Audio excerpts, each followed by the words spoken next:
¿Te has parado a pensar alguna vez que quizás la mayor treta del diablo fue convencerte de que es un ser externo que atenta contra tu vida? ¿Qué pasaría si te dijera que Spinoza, uno de los filósofos más peligrosos para el sistema religioso de su época, desmanteló esta imagen y demostró que el mal que tanto tememos no es más que un reflejo de algo que llevamos dentro? Sé que esto puede parecer controvertido, incluso ofensivo para algunos, pero ese es precisamente el punto. Lo que crees sobre el diablo puede mantenerte atrapado en una vida guiada por el miedo, no por la razón. Antes de continuar, aprovecha para suscribirte al canal y activar las notificaciones, porque lo que vamos a explorar aquí podría cambiar para siempre la forma en que entiendes el bien, el mal e incluso tu propio papel en el mundo. Lo que estoy a punto de revelarte no es una teoría de la conspiración ni un sermón religioso, es una nueva perspectiva para ver el mundo y, sobre todo, a ti mismo. Una perspectiva que rompe tu dependencia de líderes que usan el miedo para controlar, que destruye la ilusión de que estás en guerra con fuerzas invisibles y que pone el control de tu propia vida en tus manos. No esperes oír historias de cuernos y orcas. Prepárate para descubrir cómo el diablo opera de una manera mucho más íntima y sutil de lo que imaginas. Y si crees que ya sabes lo que es el mal, te lo aseguro, en las próximas líneas, Spinoza te demostrará que nunca fue quien te dijeron, y, cuando caigas en la cuenta, nunca volverás a verte a ti mismo, ni al mundo, de la misma manera. Muchos pasan toda su vida creyendo que el mal tiene rostro, nombre e incluso dirección en el inframundo. Es como si hubiera un culpable oficial para cada dolor, fracaso o error que cometen. La idea de un enemigo externo e invisible resulta reconfortante para algunos porque desvía la responsabilidad. Sin embargo, esta misma creencia crea una prisión mental, donde cada desliz se atribuye a algo externo y no a las propias decisiones. Cuando una persona vive así, renuncia al poder de cambiar. Es como la persona que pierde su trabajo y dice, fue el diablo quien puso las cosas en mi contra, sin siquiera considerar que llegó tarde repetidamente, no cumplió lo prometido o simplemente no se adaptó a los cambios de la empresa. Atribuir el fracaso a una entidad misteriosa impide un análisis crítico del propio comportamiento. Es un viejo mecanismo psicológico, pero aún muy utilizado, sobre todo cuando el dolor de la responsabilidad parece demasiado grande. Esta personificación del mal también crea una ilusión de consuelo. Al pensar que el problema no es mío, uno siente un alivio momentáneo, pero permanece impotente ante su propia vida. Es como culpar al viento por no poder remar. Mientras señala la tormenta, uno olvida que tiene un remo en las manos. Aquí reside la primera trampa de esta creencia. Nos priva de autonomía y, sutilmente, nos enseña a esperar la salvación externa. A lo largo de los siglos, las religiones han reforzado esta idea para mantener a sus seguidores bajo un código de miedo. Es más fácil mantener unida a una comunidad cuando todos creen que un enemigo común acecha en las sombras. Después de todo, nada moviliza más que la amenaza del mal absoluto. Pero cuando observamos a través de la lente de la razón, nos damos cuenta de que muchos de estos ataques demoníacos no son más que el fruto de decisiones humanas mal calculadas. Imaginen a alguien que vive endeudado y, en lugar de revisar sus hábitos, dice que el enemigo intenta robarle su prosperidad. Lo que realmente está destruyendo sus finanzas son las compras impulsivas, los pagos imprevistos de cuotas y la falta de educación financiera. Y esto es mucho más difícil de admitir que decir que un ser invisible interfiere en su vida. Esta deriva de culpas crea un círculo vicioso, la persona no cambia, el problema se repite y refuerza la narrativa de persecución. También hay un curioso detalle psicológico. Cuando creemos que el mal tiene identidad propia, empezamos a verlo en todas partes, incluso donde no está. Las pequeñas frustraciones adquieren proporciones épicas. Una discusión con un amigo se convierte en un ataque espiritual, una errata en el trabajo se convierte en una influencia negativa. Esta sobreinterpretación no solo distorsiona la realidad, sino que también aumenta el miedo, y el miedo, como veremos más adelante, alimenta este mito. Un efecto secundario de esta creencia es la parálisis emocional. La persona deja de actuar por sí misma por temor a atraer la atención de este enemigo. Se defiende constantemente de algo que quizá nunca haya existido fuera de su mente. Esto es tan real que muchos, al tomar decisiones importantes, rezan más para alejar el mal que para aclarar sus pensamientos. Al final, toman decisiones frágiles, impulsadas por la ansiedad más que por la razón. Curiosamente, cuando alguien abandona la idea del mal personificado, empieza a percibir el mundo de forma más estratégica. En lugar de decir, me están atacando, empieza a pensar, ¿cómo puedo mejorar para que esto no vuelva a ocurrir? Este cambio de enfoque elimina el poder de cualquier villano externo y devuelve al individuo el control de su propia historia. Es un paso decisivo para quienes desean vivir de forma más consciente. Aún así, Deconstruir esta perspectiva no es tarea fácil. Existe un apego emocional a la idea de que existe un adversario ahí fuera, porque justifica nuestras debilidades y errores. Es como si dijéramos, no fracasé, me sabotearon. Pero esta comodidad tiene un precio, cuesta años de vida y oportunidades desperdiciadas. Aquí es donde la filosofía entra en escena como una herramienta afilada, cortando la ilusión para revelar lo que realmente se esconde tras el mal. Y si observamos con atención, nos daremos cuenta de que este cambio de perspectiva no solo desmantela un antiguo mito, sino que también abre el camino a una comprensión aún más profunda, ¿qué es realmente Dios y cuál es el orden natural de la vida? Porque si el mal no es un ser independiente, entonces, ¿qué es? Para Spinoza, la idea de Dios no es la de un señor sentado en un trono en las nubes, dando órdenes y distribuyendo recompensas o castigos. Rompe con esta imagen y presenta algo mucho más vasto. Dios es la naturaleza misma, y todo lo que existe forma parte de esta misma realidad. No hay una fuera de Dios. Todo, absolutamente todo, desde las estrellas hasta una hoja que cae en otoño, es una expresión de este orden infinito. Esta visión descarta de inmediato la posibilidad de un diablo que actúe al margen del Creador. Imagine una máquina perfecta, donde cada engranaje está conectado armoniosamente con los demás. Esta es la metáfora que Spinoza usa para describir el universo. Si todo está dentro de este orden, carece de sentido hablar de una fuerza rebelde que opera fuera de él. Lo que llamamos bien y mal son interpretaciones humanas, fruto de nuestra limitada experiencia, no fuerzas independientes en conflicto. Por lo tanto, el mal no es un opuesto de Dios, simplemente forma parte de nuestra comprensión imperfecta del todo. Esta perspectiva requiere un profundo ajuste en nuestra interpretación de los acontecimientos. Un huracán, por ejemplo, no es obra del diablo, sino un fenómeno natural que sigue leyes físicas. La muerte de un ser querido no es un ataque espiritual, sino parte del ciclo inevitable de la vida. Cuando la mente absorbe esta perspectiva, deja de buscar culpables invisibles y comienza a observar el orden natural, aprendiendo de él. Es como cambiar la lente nublada del miedo por la lente clara de la comprensión. En la vida cotidiana, esta conciencia puede ser liberadora. En lugar de vivir en guerra con fuerzas ocultas, uno comienza a estudiar la realidad. Si uno experimenta problemas de salud, busca comprender los hábitos, la dieta y las emociones, en lugar de decir fue el enemigo. Si uno enfrenta dificultades financieras, estudia el mercado, desarrolla habilidades y se adapta. Spinoza nos invita a ver el mundo como un campo de causas y efectos, donde el conocimiento es la clave para navegar. Esto también cambia la forma en que interpretamos nuestras propias vidas. Si todo forma parte de Dios/diagonal naturaleza, entonces nosotros mismos somos manifestaciones de ese todo. No existe una separación radical entre lo espiritual y lo material, porque ambos son expresiones de la misma esencia. Esto significa que nuestras emociones, pensamientos y acciones no surgen de la nada, sino que siguen leyes y conexiones que podemos investigar. Este es un enfoque mucho más práctico que esperar intervenciones milagrosas contra el mal. Un ejemplo sencillo: si una persona vive en entornos tóxicos, rodeada de chismes y negatividad, tiende a sentir más ansiedad e ira. En lugar de atribuir esto a un ataque demoníaco, Spinoza sugeriría analizar las causas, en este caso, la interacción con personas e ideas que alimentan estas emociones. La solución, por lo tanto, no es expulsar un espíritu, sino cambiar el entorno o la actitud hacia él. Es un pensamiento que exige responsabilidad personal. Existe, por supuesto, una incomodidad inicial al abandonar la idea de un Dios que interviene como juez y un diablo que actúa como saboteador. Esta deconstrucción afecta las tradiciones familiares, las creencias infantiles e incluso la identidad personal. Pero, al mismo tiempo, abre espacio para una espiritualidad más madura, basada en el conocimiento y el respeto de las leyes que rigen el universo. Una espiritualidad que no rehúye la realidad, sino que la enfrenta de frente. Esta perspectiva también nos impide caer en narrativas temerosas. Si Dios es el orden natural mismo, no hay ninguna amenaza fuera de él. Lo que existe son eventos que, desde nuestra perspectiva limitada, pueden parecer buenos o malos. Pero en el panorama general, todos están conectados a un equilibrio que no podemos ver plenamente. Esto elimina el poder de las imágenes oscuras que tan a menudo se nos venden para controlar nuestras acciones.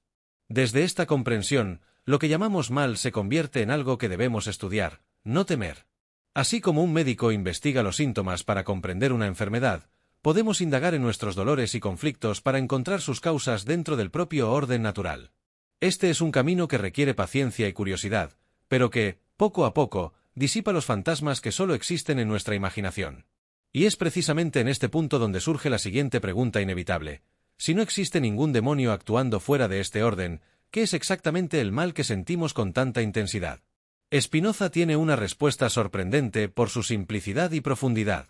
Para Spinoza, el mal no es una entidad viva ni una fuerza autónoma que actúa contra nosotros. Lo define como una privación, es decir, la ausencia de algo esencial, el conocimiento. Esta idea es tan poderosa como incómoda, porque elimina cualquier misterio sobrenatural del mal y lo sitúa en el ámbito de la ignorancia humana. Cuando desconocemos, malinterpretamos, y cuando malinterpretamos, actuamos de forma desordenada. Así es como surgen muchos de los problemas que llamamos mal. Imaginemos a un marinero inexperto intentando navegar en alta mar. Sin mapas ni brújula, podría acabar en aguas peligrosas, no porque el océano lo persiga, sino por falta de los conocimientos necesarios para interpretar corrientes y tormentas. Así es la vida, sin un mapa mental adecuado, que implica comprender las leyes de la naturaleza y el comportamiento humano, nos encontramos en situaciones que parecen impredecibles, pero que son resultado de decisiones a ciegas. Esta definición del mal como ignorancia también cambia nuestra forma de afrontar los errores ajenos.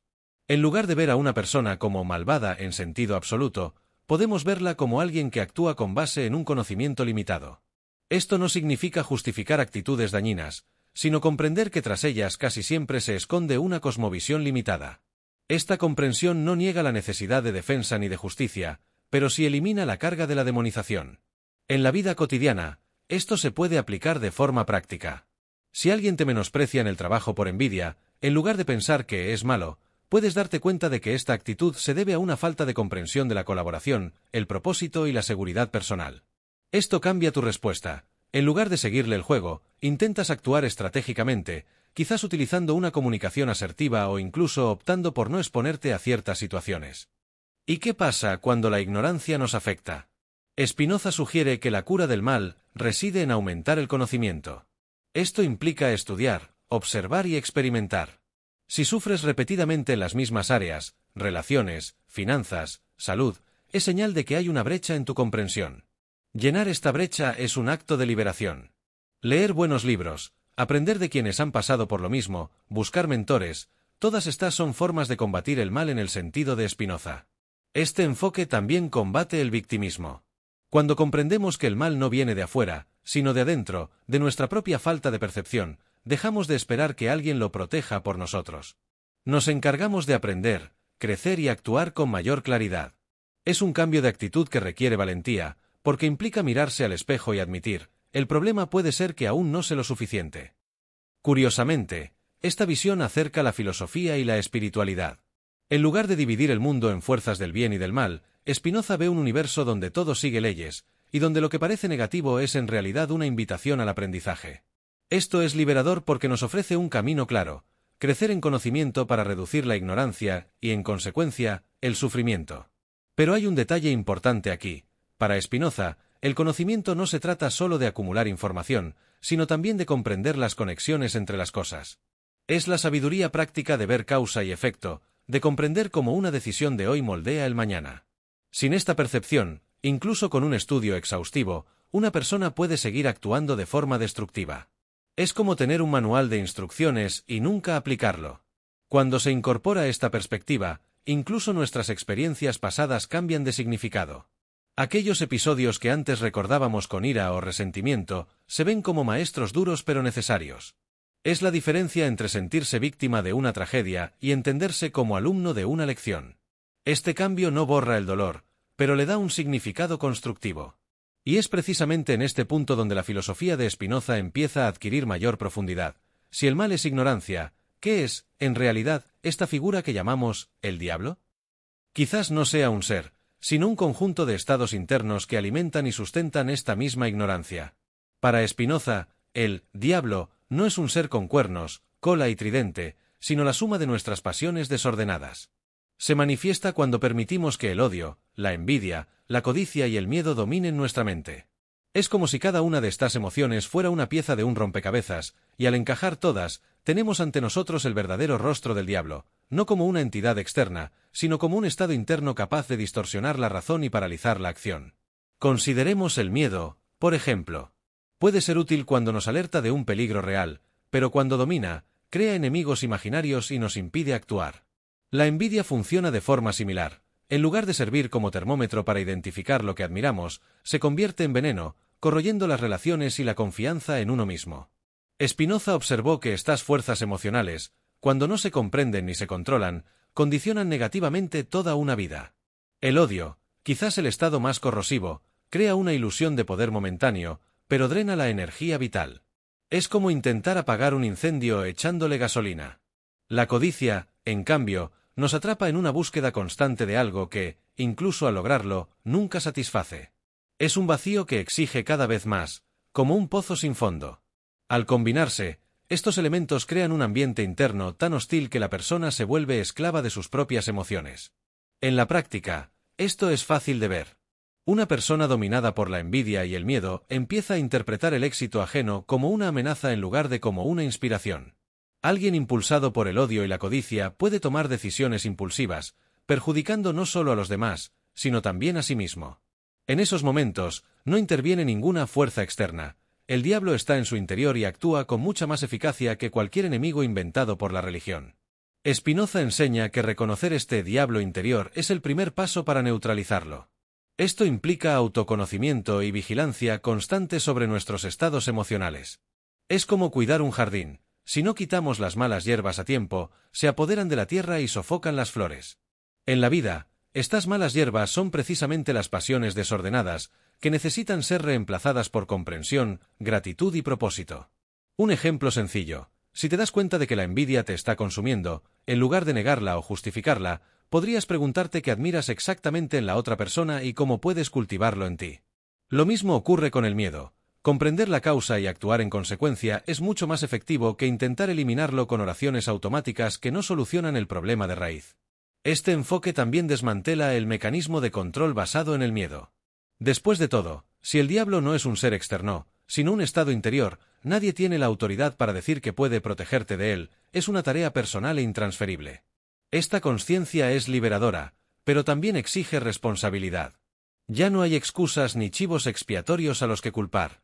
Y aquí está el gran punto de inflexión. Al aceptar que el diablo es la suma de pasiones desordenadas, la persona deja de luchar contra fantasmas y comienza a trabajar en sí misma. La lucha deja de ser externa y se vuelve interna, requiriendo disciplina, claridad mental y práctica diaria. Es una batalla silenciosa, pero sus resultados transforman por completo nuestra forma de vivir y relacionarnos. Con el tiempo, una mente entrenada para reconocer y disolver estos estados se vuelve más estable, menos susceptible a la manipulación y al miedo colectivo.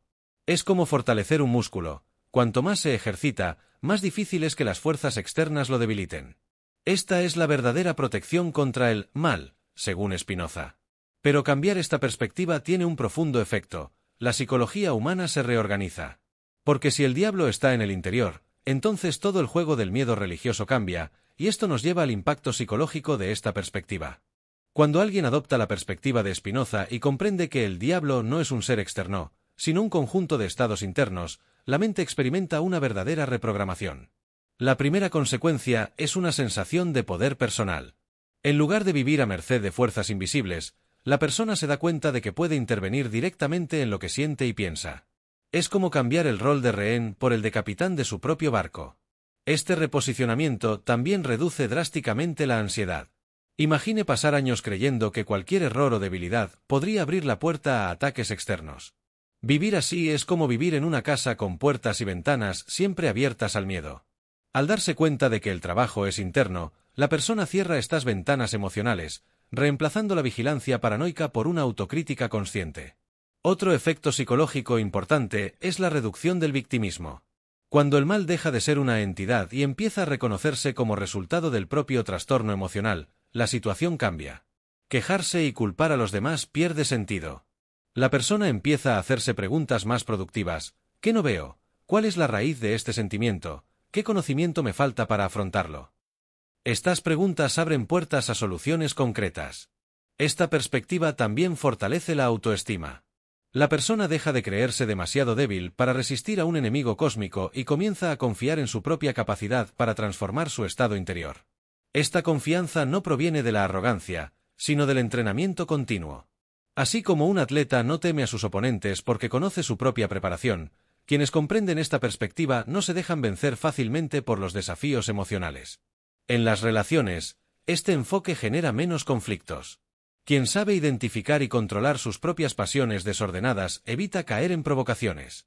Esto es lo opuesto a quien constantemente atribuye malas intenciones a todo y a todos, viendo ataques espirituales en cada gesto. Esta madurez emocional apacigua las discusiones y mantiene el enfoque en resolver el problema, no en agravarlo. También hay un cambio en cómo lidiamos con la frustración. Antes, cualquier contratiempo podía considerarse una mala acción. Ahora, la frustración se entiende como parte de la vida, y a menudo, como una oportunidad de adaptación. Esto desarrolla la resiliencia, la capacidad de recuperar el equilibrio sin dejarse llevar por el drama ni la paranoia. Es un antídoto contra la mentalidad derrotista. Sin embargo, esta comprensión no se logra de la noche a la mañana. Es un proceso de deconstrucción de viejas creencias y desarrollo de nuevos hábitos mentales. Es como aprender un idioma. Al principio, la mente aún piensa con viejas estructuras, pero con el tiempo, la nueva forma de ver la realidad se vuelve automática. Esto requiere paciencia y reflexión diaria. Un detalle curioso es que esta perspectiva también debilita los mecanismos de manipulación. Quienes no creen en un demonio externo no se dejarán guiar por líderes que usen el miedo como herramienta de control. Al comprender que las batallas más importantes están dentro de sí mismos, se dejan influenciar menos por discursos que prometen salvación a cambio de obediencia ciega o contribuciones económicas. Esta libertad psicológica, sin embargo, asusta a algunos. Después de todo, es más cómodo culpar al enemigo invisible que tomar las riendas de la propia vida.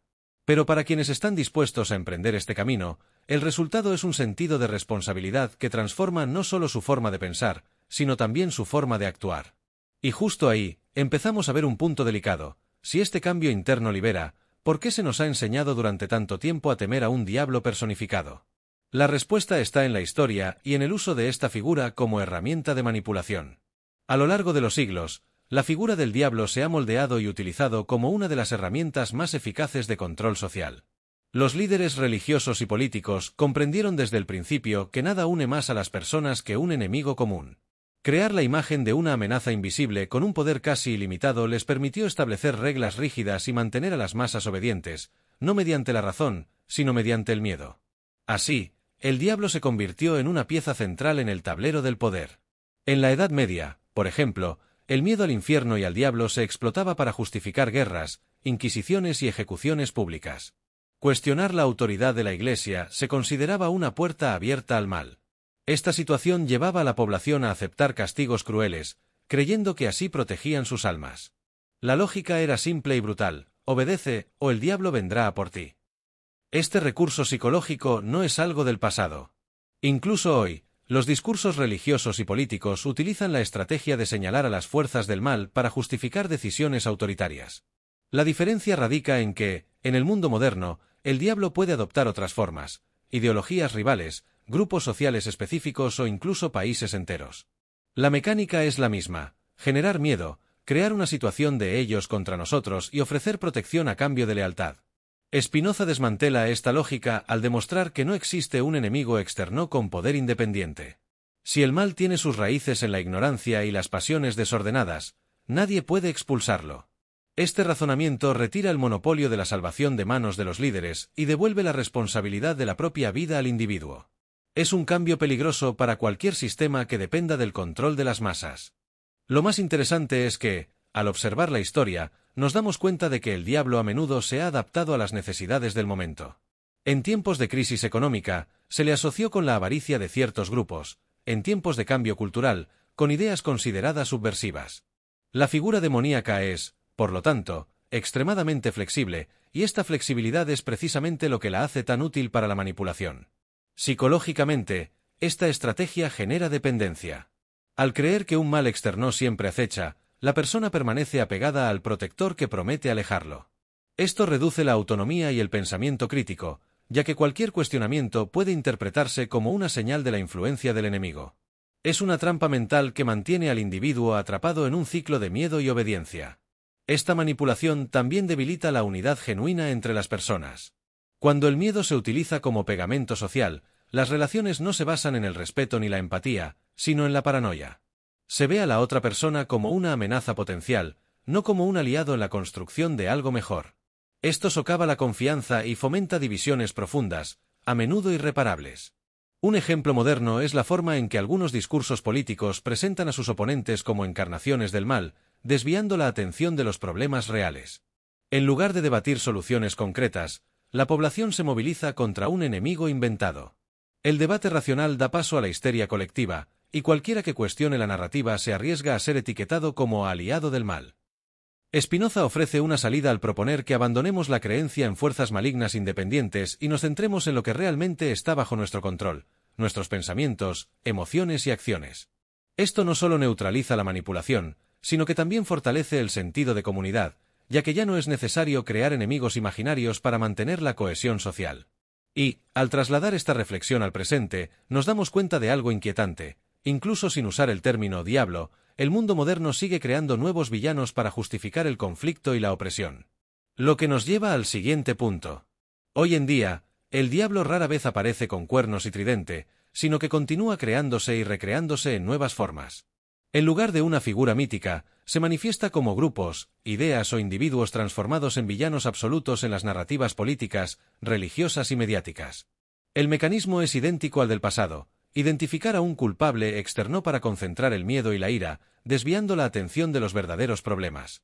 Basta con ver las noticias para ver cómo ciertos discursos alimentan la imagen de enemigos invisibles o exagerados. Podría tratarse de una ideología que amenaza la moral, una minoría que quiere destruir los valores tradicionales o incluso un país visto como la fuente de todo mal. La estrategia es simple: polarizar la sociedad para que cada bando vea al otro como la encarnación del mal. Es el viejo juego de ellos contra nosotros disfrazado. Esta invención de villanos modernos tiene un poderoso efecto psicológico. Creyendo que existe un enemigo implacable, la gente tiende a aceptar medidas radicales en nombre de la protección. Esto puede abarcar desde renunciar a las libertades individuales hasta justificar guerras, censura y persecución. El miedo es un combustible eficaz para que las multitudes se muevan sin cuestionar su dirección. Spinoza, si viviera hoy, probablemente señalaría que persiste el mismo error conceptual: buscar el mal en el exterior cuando éste se origina en el interior. La ignorancia y las pasiones desordenadas siguen siendo terreno fértil para lo que llamamos el diablo. Un líder que explota el miedo solo triunfa porque encuentra personas con poco pensamiento crítico, atrapadas en emociones de inseguridad e ira. El panorama ha cambiado, pero la raíz permanece. En las redes sociales, este fenómeno se amplifica. Los algoritmos priorizan el contenido que genera reacciones emocionales intensas, y nada provoca más clics y compartidos que una buena dosis de indignación contra un villano del momento. Cada semana, surge un nuevo personaje para desempeñar este papel. Esta constante renovación del enemigo mantiene a la población en un estado de alerta y agotamiento emocional, lo que dificulta la reflexión profunda. Un claro ejemplo es el entorno corporativo. En empresas con mala gestión, es común culpar a un empleado problemático o a un departamento ineficiente. En lugar de investigar las causas subyacentes, se crean chivos expiatorios para preservar la apariencia de control. Es el mismo principio aplicado a menor escala, pero con los mismos efectos: miedo, división y estancamiento. El peligro de esta lógica es que impide soluciones reales. Mientras la atención se centra en combatir al enemigo, se hace poco o nada para abordar las causas profundas de los problemas. Es como intentar eliminar el humo sin apagar el fuego. La figura moderna del diablo a menudo sirve como una distracción conveniente para quienes desean mantener el statu quo. Adoptar la visión de Spinoza en el mundo actual significa romper este ciclo. Al reconocer que el mal externo suele ser una proyección de nuestras propias fallas colectivas, obtenemos la claridad para buscar soluciones más inteligentes. En lugar de preguntarnos quién tiene la culpa, empezamos a preguntarnos cuál es la causa y cómo se puede solucionar. Es un cambio simple, pero que lo cambia todo. Este cambio de enfoque, sin embargo, requiere valentía. Implica rechazar las narrativas preconcebidas y desarrollar el pensamiento crítico, incluso cuando nos enfrenta a la corriente de la opinión pública. En definitiva, significa abandonar la cómoda sensación de tener un claro villano al que enfrentarse y aceptar que, a menudo, la batalla más difícil es contra nuestra propia ignorancia y trastorno emocional. Y cuando entendemos esto, empezamos a ver que hay un camino concreto para disolver este diablo moderno, un camino que implica conocimiento, razón y comprensión de las leyes que gobiernan la realidad. Liberarse del diablo interior, en la visión de Spinoza, es un proceso de iluminación práctica, intercambiar las sombras por la comprensión. No se trata de misticismo elaborado, es una práctica diaria de lucidez. Cuando una persona comprende cómo surgen sus emociones, cómo se vinculan los pensamientos y cómo las causas generan efectos, el miedo pierde su fantasía y se convierte en algo natural. Es como encender la luz de una habitación. Los monstruos del armario desaparecen, no porque hayan sido expulsados, sino porque nunca estuvieron allí. El conocimiento es ese interruptor. El conocimiento aquí no se trata de acumular archivos PDF, se trata de aprender a ver conexiones. Una forma sencilla de empezar, un cuaderno de causa y efecto. Cuando algo duele, la persona anota qué sucedió, qué sintió, qué interpretación hizo, qué hizo y cuál fue el resultado. En 2 semanas, los patrones se hacen evidentes, desencadenantes, momentos, personas, situaciones.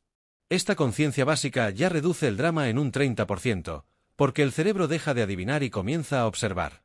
Para acelerar el proceso, vale la pena un kit de libros Consuelo, Ética, Spinoza, para base Meditaciones, Marco Aurelio, para los músculos emocionales Pensar rápido y pensar despacio, Kahneman, para comprender los trucos de la mente y Comunicación no violenta, Rosenberg, para relaciones más inteligentes.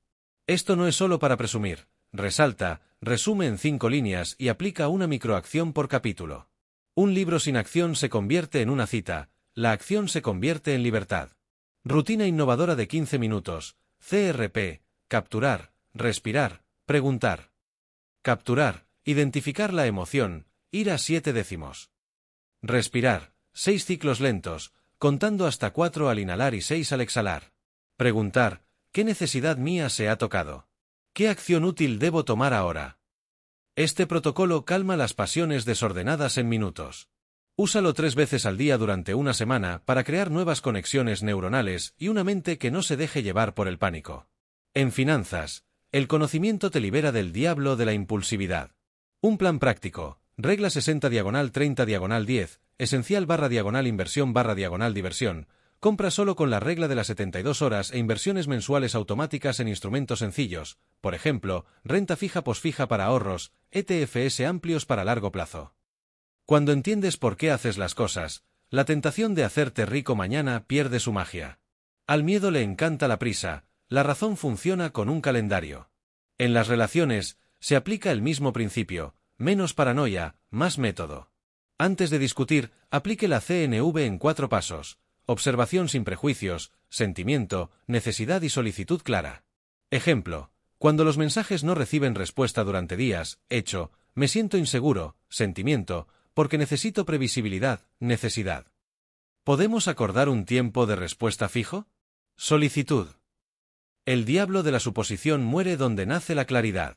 En la salud, el conocimiento desmonta las excusas. Una tríada simple, dormir, moverse, comer. Fija una hora fija para acostarte, 8000 pasos al día y un plato 3x1, 3 raciones de verduras, 2 raciones de proteínas y una ración de grasas saludables. Si te gustan las aplicaciones, usa un rastreador de hábitos, si no, una pizarra con una X diaria. En 21 días, el cuerpo responde y la mente se da cuenta, no era una maldición, solo una mala rutina. La organización mental también libera. La técnica Feynman de 10 minutos, toma un concepto que te atormente, por ejemplo, envidia, explícalo como si fueras un niño, identifica los agujeros, estudia solo el agujero y explícalo de nuevo. Repetirlo 2 o 3 veces suele disolver el 70% de la confusión. Lo que antes era una fuerza maligna se convierte en un fenómeno comprensible, y un fenómeno comprensible se convierte en un fenómeno manejable. Para consolidar, un ciclo de 30-60-90. Días 1 a 30, higiene de la atención, silenciar desencadenantes, perfiles que inflaman la envidia /ira, exceso de noticias, grupos tóxicos. Días 31 a 60, desarrollo muscular racional, diario de causa y efecto y PCR diaria y una conversación difícil con CNV por semana. Días 61 a 90, proyecto de vida, maquetar 3 objetivos, dividirlos en microacciones semanales, revisar cada domingo. Es simple, no fácil, pero funciona. Y aquí está la guinda del pastel, el conocimiento no es el fin, es una palanca hacia la libertad. Cuando una persona domina lo básico, observar, nombrar, preguntar, actuar, las pasiones desordenadas pierden el control. El diablo interior no desaparece con el ritual, se debilita con el método. Y si todo esto suena bien en teoría, esperen a ver cómo presentar este giro de inmediato puede cautivar al público durante los próximos minutos. Ahora que comprendes la visión de Spinoza, la pregunta es, ¿qué harás con ella? ¿Seguirás creyendo en un enemigo externo que te roba el poder, o tomarás el control y empezarás a trabajar en las pasiones que realmente te atan? Porque, en el fondo, el diablo que más te amenaza no está en las sombras, acecha en las decisiones que repites sin cuestionar, los miedos que albergas y las excusas que creas para evitar el cambio. La liberación comienza en el momento en que decides aprender, observar y actuar con claridad. Esto no requiere un milagro, requiere disciplina y atención. Y cuanto más practicas, más te das cuenta de que nadie puede salvarte de ti mismo, pero también de que nadie puede impedirte crecer. Eso es lo bueno, el poder siempre ha estado ahí, en tus manos. Así que dime, ¿estás listo para dejar de culpar a los fantasmas y empezar a enfrentarte a lo que realmente te limita? ¿O prefieres quedarte en tu zona de confort, delegando tu responsabilidad en historias que ya no tienen sentido? La decisión es tuya, y determinará si los próximos años serán de repetición o de transformación. Si esta conversación te abrió la mente y te hizo reflexionar, dale me gusta al vídeo, suscríbete al canal y activa las notificaciones para seguir recibiendo contenido que provoca, desafía y libera. Porque el camino del conocimiento no termina aquí, y el siguiente paso podría ser el más importante de tu vida.